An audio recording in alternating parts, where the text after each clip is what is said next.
ನಮಸ್ಕಾರ, ಕೆಸಿಎನ್ ವಾರ್ತೆಗಳಿಗೆ ಸ್ವಾಗತ. ಮೊದಲಿಗೆ ಮುಖ್ಯಾಂಶಗಳು. ವೈದ್ಯರ ಕರ್ತವ್ಯ ನಿರ್ವಹಣೆಗೆ ಅಡಚಣೆ, ಜನರಲ್ ಆಸ್ಪತ್ರೆಯಲ್ಲಿ ಪ್ರತಿಭಟನೆ. ವರ್ಷಗಳಿಂದ ಹದಗೆಟ್ಟಿದ್ದ ಮಂಜೇಶ್ವರ ಕೆಜಿಎಂ ರಸ್ತೆಗೆ ಕೊನೆಗೂ ಜೀವಕಳೆ, ರಸ್ತೆ ಅಭಿವೃದ್ಧಿ ಕಾರ್ಯಕ್ಕೆ ಅಧಿಕೃತ ಚಾಲನೆ. ಮಡಿಕೈ ಪೂತಕಾಲ್ ಹೆಲ್ತ್ ಸಬ್ ಸೆಂಟರ್ ಉದ್ಘಾಟನೆ, ಸಚಿವ ಎಕೆ ಶಶೀಂದ್ರನ್ ಅವರಿಂದ. ಕಾಸರಗೋಡು ಬಾಲಭವನ ಆಂಗ್ಲ ಮಾಧ್ಯಮ ಶಾಲೆಯ ವಿದ್ಯಾರ್ಥಿಗಳಿಂದ ಪೊಲೀಸ್ ಠಾಣೆಗೆ ಸಂದರ್ಶನ, ಡಾಕ್ಟರ್ ಕೆಎನ್ ವೆಂಕಟರಮಣ ಹೊಳ್ಳ ನೇತೃತ್ವದಲ್ಲಿ. ವಾರ್ತೆಗಳು ವಿವರವಾಗಿ. ಕಾಸರಗೋಡು ಜನರಲ್ ಆಸ್ಪತ್ರೆಯಲ್ಲಿ ವೈದ್ಯರು ಒಪಿ ಬಹಿಷ್ಕರಿಸಿದರು. ತುರ್ತು ಚಿಕಿತ್ಸಾ ವಿಭಾಗದಲ್ಲಿ ನಡೆದ ಹಿಂಸಾಚಾರ ಘಟನೆಗಳ ವಿರುದ್ಧ ಪ್ರತಿಭಟನೆ ನಡೆಯುತ್ತಿದೆ. ನೌಕರರಿಗೆ ಸೂಕ್ತ ಭದ್ರತೆ ಒದಗಿಸಬೇಕು ಹಾಗೂ ದಾಳಿಕೋರನನ್ನು ತಕ್ಷಣ ಬಂಧಿಸಬೇಕು ಎಂದು ಪ್ರತಿಭಟನಾಕಾರರು ಒತ್ತಾಯಿಸಿದರು.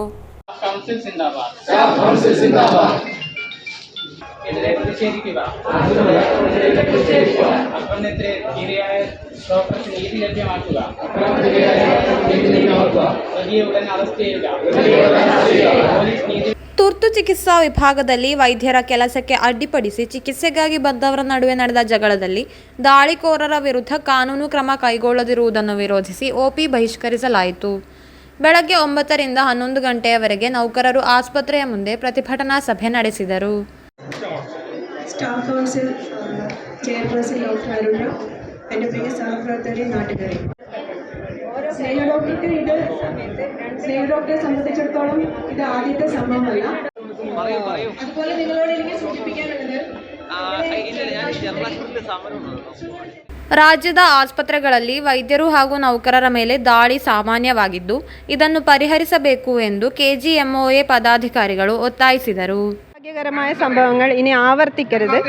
അതിനുവേണ്ടി ആശുപത്രി പ്രൊട്ടക്ഷൻ നിയമം എത്രയും പെട്ടെന്ന് ഏത് സംഭവമുണ്ടായാലും ഉടനെ തന്നെ നടപ്പിലാക്കി പ്രതിയെ അറസ്റ്റ് ചെയ്യുക.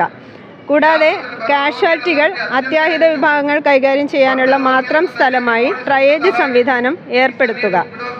ഓരോ കാഷ്വാലിറ്റിയിലും ഒരേ സമയത്ത് 2 ഡോക്ടർമാരുടെ സേവനം ലഭ്യമായാലേ നമുക്ക് കാഷ്വാലിറ്റി നന്നായി കൊണ്ടുപോകാൻ സാധിക്കുകയുള്ളൂ. അതുകൊണ്ട് മേജർ ഹോസ്പിറ്റലുകളിൽ 8 കാഷ്വാലിറ്റി ഡോക്ടറുടെ പോസ്റ്റിംഗ് ആവശ്യമാണ്. കൂടാതെ ആശുപത്രികൾ സുരക്ഷിത മേഖലകളായി പ്രഖ്യാപിക്കുക എന്നുള്ളത് ഞങ്ങളുടെ ഒരുപാട് കാലത്ത് ആവശ്യമാണ്. കുറച്ച് സുരക്ഷ ആവശ്യമുള്ള ഒരു സ്ഥലത്ത് കടന്നു പോകുമ്പോൾ ഒരു സെക്യൂരിറ്റി ചെക്കപ്പ് കഴിഞ്ഞ് മാത്രമേ നമുക്ക് കടന്നു പോകാൻ സാധിക്കാറുള്ളൂ. പക്ഷേ ഇവിടെ ഒരു അക്രമി വരുമ്പോൾ അതിൻ്റെ കൂടെ 4-5 ആൾക്കാരും അതിൽ പലരും മയക്കുമരുന്ന് ഉപയോഗിച്ച ആൾക്കാരൊക്കെയാണ് കാഷ്വാലിറ്റിയിൽ കടന്നു വരുന്നത്.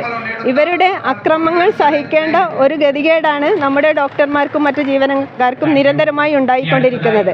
അതിനുവേണ്ടി ഒന്നാമത് സുരക്ഷിത മേഖലയായി പ്രഖ്യാപിക്കുക.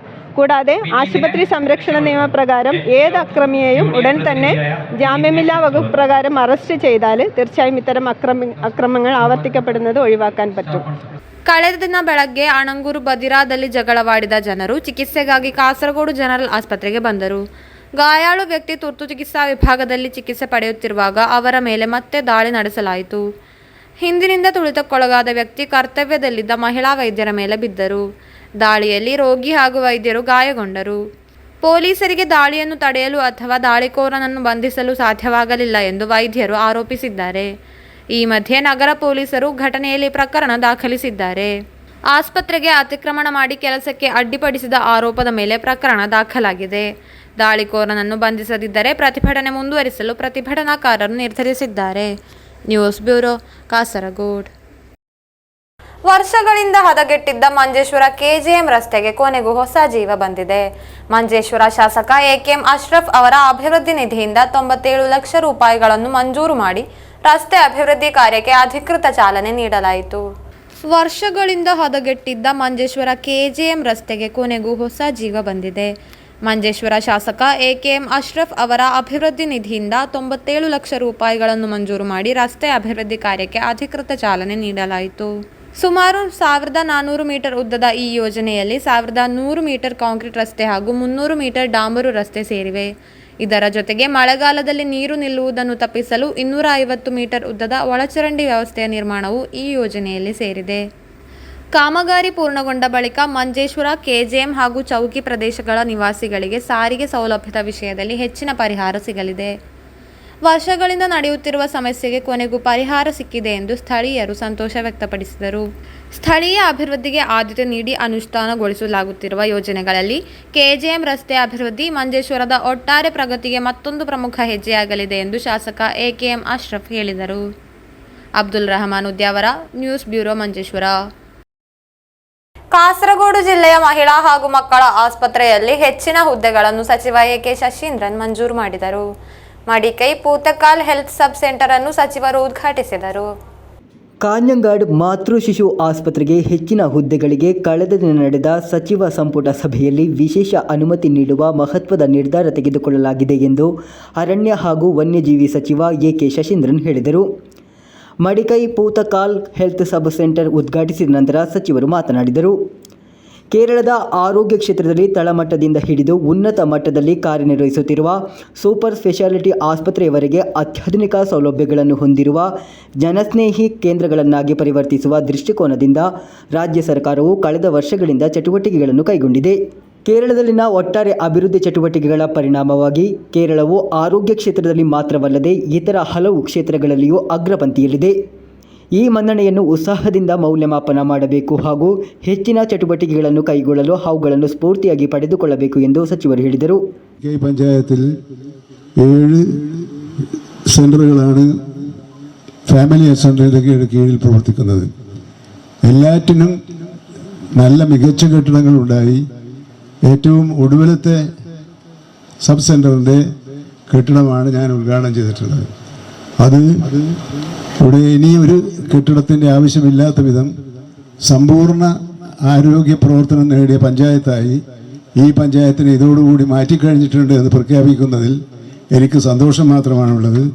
നമുക്ക് ഒരുമിച്ച് ഈ നാടിൻ്റെ വികസനത്തിന് വേണ്ടി ശ്രമിക്കാം.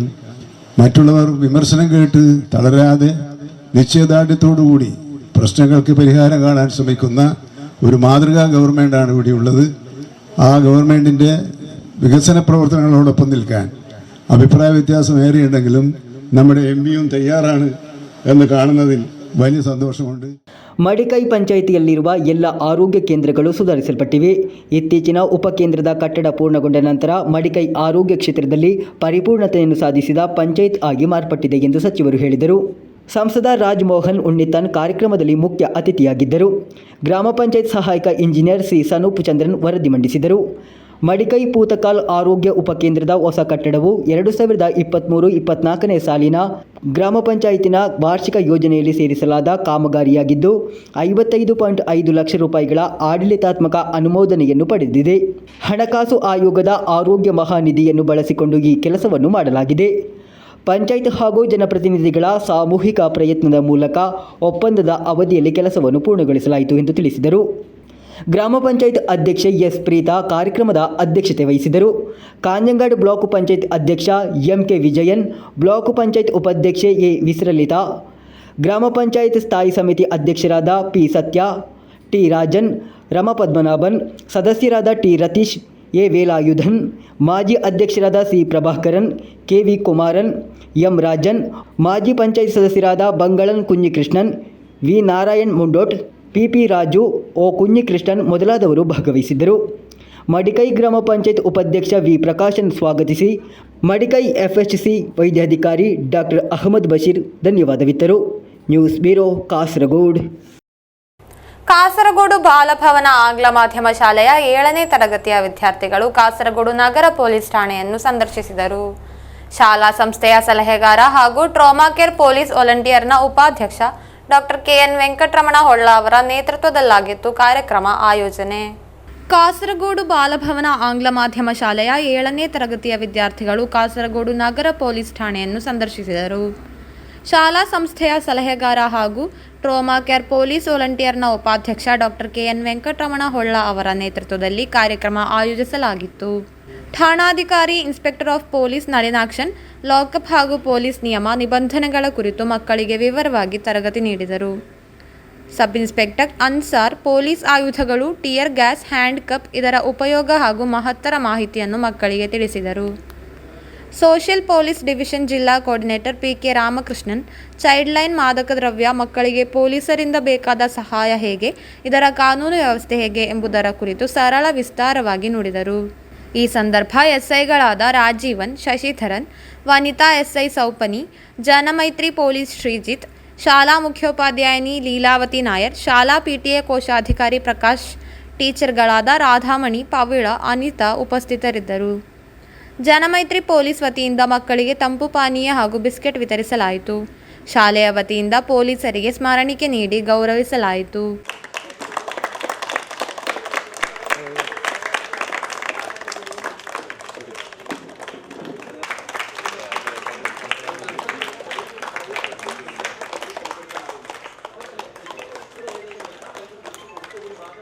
News bureau, Kasaragod. ಕಾಸರಗೋಡು ನಗರದ ಹೃದಯ ಭಾಗದಲ್ಲಿ ವೇದ ಹ್ಯಾಪಿನೆಸ್ ಸೆಂಟರ್ನ ಇವಿ ಚಾರ್ಜಿಂಗ್ ಸ್ಟೇಷನ್ ಉದ್ಘಾಟನೆಗೊಂಡಿತು. ನಾಳೆಯ ಹಸಿರು ಭರವಸೆಯ ಪ್ರತಿನಿಧಿಗಳಾದ ವೇದ, ಮೇಧ ಹಾಗೂ ಆಹಾನ್ ಉದ್ಘಾಟನೆಯನ್ನು ನಿರ್ವಹಿಸಿದರು.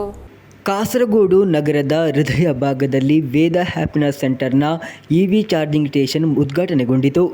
ಡಾಕ್ಟರ್ ರೋಷಿತಾ, ಡಾಕ್ಟರ್ ಬೀನಾ ಹಾಗೂ ಡಾಕ್ಟರ್ ಬಬಿತಾ ಸಮ್ಮುಖದಲ್ಲಿ ನಡೆದ ಕಾರ್ಯಕ್ರಮವನ್ನು ಬೇಬಿ ಕ್ಯಾಂಪ್ ಮಾಲೀಕ ಹಾಗೂ ಸ್ಕೈಲಾ ಎಲೆಕ್ಟ್ರಿಕಲ್ ಮಾಲೀಕರ ಉಪಸ್ಥಿತಿಯಲ್ಲಿ ನಾಳೆಯ ಹಸಿರು ಭರವಸೆಯ ಪ್ರತಿನಿಧಿಗಳಾದ ವೇದ, ಮೇಧ ಹಾಗೂ ಅಹನ್ ಉದ್ಘಾಟನೆಯನ್ನು ನೆರವೇರಿಸಿದರು.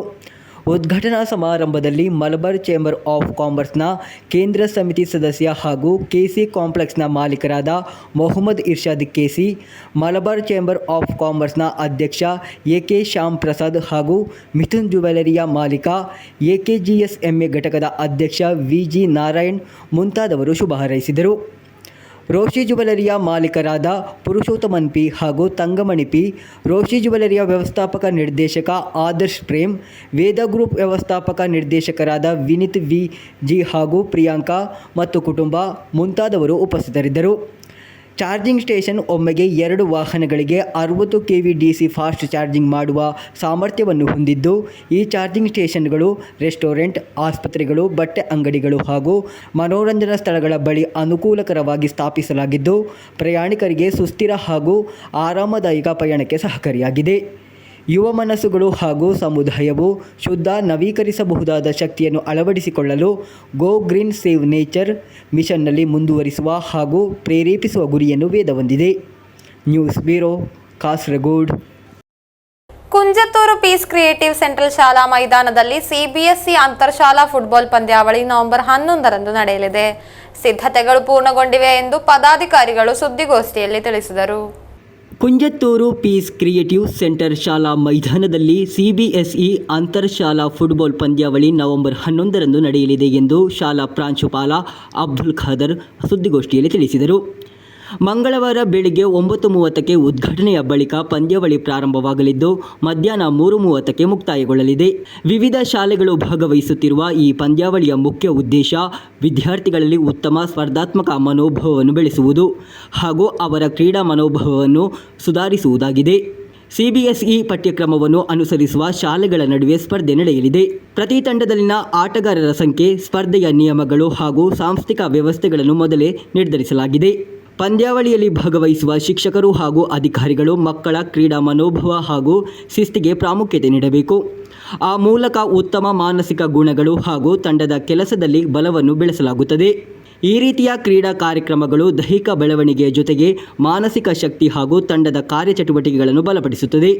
ಇದಲ್ಲದೆ ವಿದ್ಯಾರ್ಥಿಗಳಿಗೆ ಹೊಸ ಜ್ಞಾನ ಹಾಗೂ ಸ್ಫೂರ್ತಿಯನ್ನು ನೀಡುತ್ತದೆ ಎಂದು ಪ್ರಾಂಶುಪಾಲರು ಸುದ್ದಿಗೋಷ್ಠಿಯಲ್ಲಿ ತಿಳಿಸಿದರು. Peace Creative School Kunjattur Management is proudly announces that we are going to organize CBSE Inter-School Football Tournament for the students, those who are studying in different CBSE schools in our locality at Manjeshwar on Tuesday, 11th November 2025. It is a wonderful experience and a golden opportunity for them. The participating teams are Kunil English Medium School Muttam, AJ Senior Secondary School Nabazar, MS Global School Marthana, Peace Creative School Vasangadi, Peace Creative School Kunjattur. So the vision behind organizing this football tournament is to trigger competitive spirit, teamwork and facing life challenges effectively. Then they can also develop interest and concentration towards studies, and hence they can score good marks in all the subjects. They also project themselves into the society. They can showcase their talents, abilities and skills to the society, and society can recognize and motivate them for the successful career. ಸುದ್ದಿಗೋಷ್ಠಿಯಲ್ಲಿ ಶಾಲೆಯ ಶಿಕ್ಷಕರಾದ ಫಹದ್, M A. Haneef ಮುಂತಾದವರು ಉಪಸ್ಥಿತರಿದ್ದರು. Abdul Rehman Udyavar, news bureau, Manjeshwar. Kasaragod Meepugiri Kannada ಗ್ರಾಮದಲ್ಲಿ ಕನ್ನಡ ರಾಜ್ಯೋತ್ಸವ ಅತ್ಯಂತ ವೈಭವಪೂರಿತವಾಗಿ ನಡೆಯಿತು. ಈ ಸಮಾರಂಭದ ಸಾಂಸ್ಕೃತಿಕ ಕಾರ್ಯಕ್ರಮದ ಅಂಗವಾಗಿ ಗಡಿನಾಡ ಸಾಂಸ್ಕೃತಿಕ ಕಲಾ ವೇದಿಕೆ ಕಾಸರಗೋಡು ಸಂಸ್ಥೆಯ ವತಿಯಿಂದ ಸಾಂಸ್ಕೃತಿಕ ಕಲಾ ವೈಭವ ಕಾರ್ಯಕ್ರಮ ನಡೆಯಿತು. ಕಾಸರಗೋಡು ಮೀಪುಗುರಿ ಕನ್ನಡ ಗ್ರಾಮದಲ್ಲಿ ಕನ್ನಡ ರಾಜ್ಯೋತ್ಸವ, ಕಾಸರಗೋಡು ಕನ್ನಡ ಗ್ರಾಮೋತ್ಸವ ಹಾಗೂ ಕಾಸರಗೋಡು ಕನ್ನಡ ಗ್ರಾಮದ ಸಂಸ್ಥಾಪಕ ಶಿವರಾಮ ಕಾಸರಗೋಡು ಅವರ 60ನೇ ಜನ್ಮ ದಿನಾಚರಣೆಯು ಅತ್ಯಂತ ವೈಭವಪೂರಿತವಾಗಿ ಹಾಗೂ ಅರ್ಥಪೂರ್ಣವಾಗಿ ನಡೆಯಿತು. ಎಡನೀರು ಮಠದ ಪೀಠಾಧಿಪತಿಗಳಾದ ಸಚ್ಚಿದಾನಂದ ಭಾರತಿ ಸ್ವಾಮೀಜಿಯವರ ದಿವ್ಯ ಉಪಸ್ಥಿತಿಯಲ್ಲಿ ಡಾಕ್ಟರ್ ಸಿ ಸೋಮಶೇಖರ್ IAS ಕಾರ್ಯಕ್ರಮವನ್ನು ಉದ್ಘಾಟಿಸಿದರು. ಈ ಸಮಾರಂಭದ ಸಾಂಸ್ಕೃತಿಕ ಕಾರ್ಯಕ್ರಮದ ಅಂಗವಾಗಿ ಗಡಿನಾಡ ಸಾಂಸ್ಕೃತಿಕ ಕಲಾ ವೇದಿಕೆ ಕಾಸರಗೋಡು ಸಂಸ್ಥೆಯ ಸಾಂಸ್ಕೃತಿಕ ಕಲಾ ವೈಭವ ಕಾರ್ಯಕ್ರಮವು ಅತ್ಯಂತ ಉತ್ತಮ ರೀತಿಯಲ್ಲಿ ಪ್ರಸ್ತುತಗೊಂಡು ಜನಮನ್ನಣೆ ಪಡೆಯಿತು. ಕಾವ್ಯ ಸ್ವಾಗತಿಸಿ ಕಾರ್ಯಕ್ರಮಕ್ಕೆ ಚಾಲನೆ ನೀಡಿದರು. ಗುರುರಾಜ್ ಕಾಸರಗೋಡು ಸಂಯೋಜನೆ ಹಾಗೂ ನಿರೂಪಣೆಯೊಂದಿಗೆ ನಡೆದ ಕಾರ್ಯಕ್ರಮದಲ್ಲಿ Varsha Shetty, Shailaja Holla, Hamsith Alva, Navyashree K, Jayaprabha Y, Jayalakshmi N, Dhanyashree, Swathi Rai, Tanvitha, Ashmitha, Anjana K, Ramya Shivaraj, Shwetha Holla, Sanika P Shetty, Vishika M Shetty, Aradhya S Alva, Sanvi Rai K, Dhruthi Bhandari, Tanmi Shetty, ಬಿಂದು ಮಯ್ಯ, ತೇಜಸ್ ಹೊಳ್ಳ, ದೀಕ್ಷಾ ಕುಲಲ್, ಪ್ರಣಮ್ಯ, ತನ್ಮಿ ಲಕ್ಷ್ಮಿ, ಅನ್ವಿತಾ ಪುನಿಯೂರ್ ಮುಂತಾದ ಸಂಸ್ಥೆಯ ಕಲಾವಿದರು ಕಲಾ ಪ್ರಸ್ತುತಿಗೈದು ಕಾರ್ಯಕ್ರಮವನ್ನು ಯಶಸ್ವಿಗೊಳಿಸಿದರು. ಕಾರ್ಯಕ್ರಮದ ಕೊನೆಯಲ್ಲಿ ಶಿವರಾಮ ಕಾಸರಗೋಡು, ಗುರುಪ್ರಸಾದ್ ಕೋಟೆಕಣಿ, ಕಾವ್ಯ, ವರಪ್ರಸಾದ್ ಕೋಟೆಕಣಿ, ಪ್ರದೀಪ್ ಬೇಕಲ್, ಜಯಮಣಿಯಂಪಾರ, ದಿವಾಕರ್, ಗಣೇಶ್ ಪ್ರಸಾದ್ ಆಳ್ವಾ ಮುಂತಾದ ಗಣ್ಯರ ಉಪಸ್ಥಿತಿಯಲ್ಲಿ ಭಾಗವಹಿಸಿದ ಸಂಸ್ಥೆಯ ಕಲಾವಿದರಿಗೆ ಸಂಸ್ಥೆಯ ವತಿಯಿಂದ ಗೌರವ ಸ್ಮರಣಿಕೆ ಹಾಗೂ ಕರಾವಳಿ ಸಾಂಸ್ಕೃತಿಕ ಪ್ರತಿಷ್ಠಾನ ವತಿಯಿಂದ ಅಭಿನಂದನಾ ಪತ್ರ ನೀಡಿ ಗೌರವಿಸಲಾಯಿತು. News bureau, Kasaragod. ತಲಪಾಡಿ ಶಾರದಾ ವಿದ್ಯಾನಿಕೇತನ ಶಾಲೆಯಲ್ಲಿ ತ್ಯಾಜ್ಯ ವಸ್ತುಗಳಿಂದ ತಯಾರಿಸಿದ ಕಲಾಕೃತಿಗಳ ವಸ್ತು ಪ್ರದರ್ಶನ ನಡೆಯಿತು. ವಿದ್ಯಾರ್ಥಿಗಳು ತಮ್ಮ ಸೃಜನಾತ್ಮಕ ಪ್ರತಿಭೆಯನ್ನು ಅನಾವರಣಗೊಳಿಸಿ ವಿವಿಧ ಮಾದರಿಗಳನ್ನು ತಯಾರಿಸಿದ್ದರು. ತಲಪಾಡಿ ಶಾರದಾ ವಿದ್ಯಾನಿಕೇತನ ಶಾಲೆಯಲ್ಲಿ ವಿಜ್ಞಾನ, ಗಣಿತ, ಸಮಾಜ ವಿಜ್ಞಾನ ಹಾಗೂ ಕನ್ನಡ, ಸಂಸ್ಕೃತ, ಹಿಂದಿ, ಇಂಗ್ಲಿಷ್, ಚಿತ್ರಕಲೆ, ತ್ಯಾಜ್ಯ ವಸ್ತುಗಳಿಂದ ತಯಾರಿಸಿದ ಕಲಾಕೃತಿಗಳ ವಸ್ತು ಪ್ರದರ್ಶನ ಭವ್ಯವಾಗಿ ನಡೆಯಿತು. ವಿದ್ಯಾರ್ಥಿಗಳು ತಮ್ಮ ಸೃಜನಾತ್ಮಕ ಪ್ರತಿಭೆಯನ್ನು ಅನಾವರಣಗೊಳಿಸಿ ವಿವಿಧ ಮಾದರಿಗಳನ್ನು ತಯಾರಿಸಿದ್ದರು. ವಿಜ್ಞಾನ ವಿಭಾಗದಲ್ಲಿ ಪರಿಸರ ರಕ್ಷಣೆ, ನೀರು ಶುದ್ಧೀಕರಣ, ಕಸದಿಂದ ರಸ, ಜ್ವಾಲಾಮುಖಿಯ ಮಾದರಿ, ಅಸ್ಥಿಪಂಜರದ ಮಾದರಿಗಳು ಮುಂತಾದವುಗಳು ನೋಡುಗರ ಗಮನ ಸೆಳೆದವು. ಗಣಿತ ವಿಭಾಗದಲ್ಲಿ ಗಣಿತದ ಆಕಾರಗಳು, ಪೈಥಾಗೋರಸ್ ಸೂತ್ರದ ಪ್ರದರ್ಶನ, ಅನುಪಾತ, ಭಿನ್ನರಾಶಿ, ವಿವಿಧ ರೀತಿಯ ಕೋನಗಳು, ಪ್ರಮಾಣ ಅನುಪಾತ ನೈಜ ಮಾದರಿಗಳನ್ನು ವಿದ್ಯಾರ್ಥಿಗಳು ಪ್ರದರ್ಶಿಸಿದರು. ಸಮಾಜ ವಿಜ್ಞಾನ ವಿಭಾಗದಲ್ಲಿ ನಾಣ್ಯಗಳ ಸಂಗ್ರಹ, ಭಾರತದ ಭೂಗೋಳ, ಐತಿಹಾಸಿಕ ಸ್ಮಾರಕಗಳು ಹಾಗೂ ಸಂವಿಧಾನದ ಮೂಲ ತತ್ವಗಳ ಕುರಿತು ಮಾಹಿತಿಗಳನ್ನು ಪ್ರದರ್ಶಿಸಿದರು. ಭಾಷಾ ವಿಭಾಗದಲ್ಲಿ ವಿದ್ಯಾರ್ಥಿಗಳು ತಮ್ಮ ಕೃತಿಗಳನ್ನು ಕವನ, ಪ್ರಬಂಧ, ಚಿತ್ರಪಟ ಹಾಗೂ ಚಾರ್ಟ್ಗಳ ರೂಪದಲ್ಲಿ ತೋರಿಸಿದರು. ಕನ್ನಡ, ಹಿಂದಿ, ಸಂಸ್ಕೃತ ಹಾಗೂ ಇಂಗ್ಲಿಷ್ ವಿಭಾಗಗಳ ಪ್ರದರ್ಶನಗಳು ವಿದ್ಯಾರ್ಥಿಗಳ ಭಾಷಾ ಕೌಶಲ್ಯವನ್ನು ಹೊರಹಾಕಿದವು. ಪೇಪರ್ ಕ್ರಾಫ್ಟ್, ಮಣ್ಣಿನಿಂದ ಮಾಡಿದ ಕಲಾಕೃತಿಗಳು, ತ್ಯಾಜ್ಯ ವಸ್ತುಗಳಿಂದ ತಯಾರಿಸಿದ ಅಲಂಕಾರ ಸಾಮಗ್ರಿಗಳು, ಬಣ್ಣದ ಚಿತ್ರಗಳು ನೋಡುಗರ ಗಮನ ಸೆಳೆದವು. ಶಾಲಾ ಆಡಳಿತ ಮಂಡಳಿ, ಶಿಕ್ಷಕರು ಹಾಗೂ ಪೋಷಕರು ವಿದ್ಯಾರ್ಥಿಗಳ ಪ್ರತಿಭೆಯನ್ನು ಶ್ಲಾಘಿಸಿದರು. ಅಧ್ಯಕ್ಷ ಡಾಕ್ಟರ್ MB ಪುರಾಣಿಕ್, ನಿರ್ದೇಶಕ ಸಮೀರ್ ಪುರಾಣಿಕ್ ಮುಂತಾದವರು ಮಾತನಾಡಿದರು. ಪ್ರದರ್ಶನ ಯಶಸ್ವಿಯಾಗಿ ಪೂರ್ಣಗೊಂಡು ಎಲ್ಲರಲ್ಲೂ ಉತ್ಸಾಹ ಹಾಗೂ ಪ್ರೇರಣೆಯನ್ನು ಮೂಡಿಸಿತು. News bureau, Kasaragod. ಕೊನೆಯಲ್ಲಿ ಮತ್ತೊಮ್ಮೆ ಮುಖ್ಯಾಂಶಗಳು. ವೈದ್ಯರ ಕರ್ತವ್ಯ ನಿರ್ವಹಣೆಗೆ ಅಡಚಣೆ, ಜನರಲ್ ಆಸ್ಪತ್ರೆಯಲ್ಲಿ ಪ್ರತಿಭಟನೆ. ವರ್ಷಗಳಿಂದ ಹದಗೆಟ್ಟಿದ್ದ ಮಂಜೇಶ್ವರ KGM ರಸ್ತೆಗೆ ಕೊನೆಗೂ ಜೀವಕಳೆ, ರಸ್ತೆ ಅಭಿವೃದ್ಧಿ ಕಾರ್ಯಕ್ಕೆ ಅಧಿಕೃತ ಚಾಲನೆ. ಮಡಿಕೈ ಪೂತಕಾಲ್ ಹೆಲ್ತ್ ಸಬ್ ಸೆಂಟರ್ ಉದ್ಘಾಟನೆ, ಸಚಿವ AK ಶಶೀಂದ್ರನ್ ಅವರಿಂದ. ಕಾಸರಗೋಡು ಬಾಲಭವನ ಆಂಗ್ಲ ಮಾಧ್ಯಮ ಶಾಲೆಯ ವಿದ್ಯಾರ್ಥಿಗಳಿಂದ ಪೊಲೀಸ್ ಠಾಣೆಗೆ ಸಂದರ್ಶನ, ಡಾಕ್ಟರ್ KN ವೆಂಕಟರಮಣ ಹೊಳ್ಳ ನೇತೃತ್ವದಲ್ಲಿ. ಇಂದಿನ ವಾರ್ತಾ ಸಂಚಿಕೆ ಇಲ್ಲಿಗೆ ಮುಕ್ತಾಯವಾಯಿತು. ಮುಂದಿನ ವಾರ್ತಾ ಸಂಚಿಕೆಯೊಂದಿಗೆ ಮತ್ತೆ ಭೇಟಿಯಾಗೋಣ. ವಂದನೆಗಳು.